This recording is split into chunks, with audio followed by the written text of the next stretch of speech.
Hello, my name is Irwin Stelzer, and I'm at the Hudson Institute.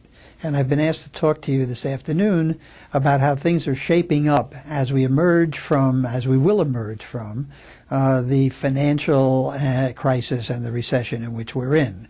Because we're going to emerge with a restructured economy in many ways, a kind of new capitalism that I've tried to describe in the booklet that Hudson has recently published.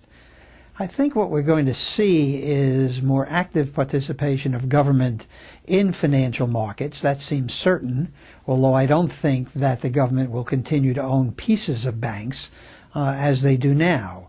What we're going to see is a pattern of regulation that is new to us. And the real question before us is what shape that pattern will be.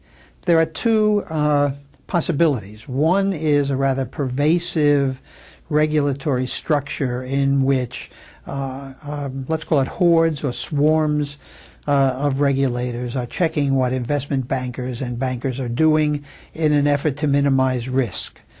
That, I think, would be a bad idea because it would also minimize innovation.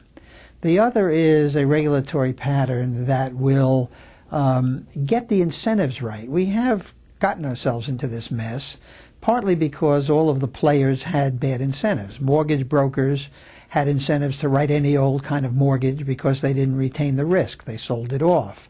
Bankers had incentives to make huge short-term profits because that's how their bonuses were determined.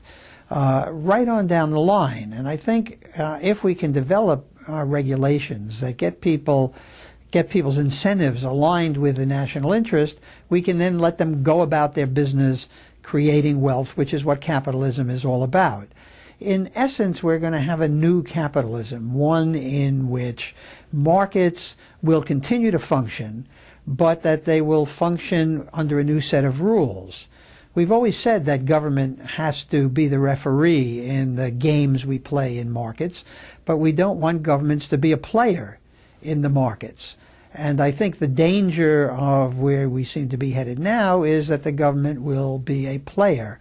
That may go away as we emerge from the current panic that seems to be justifying almost anything, any idea any government person comes up with.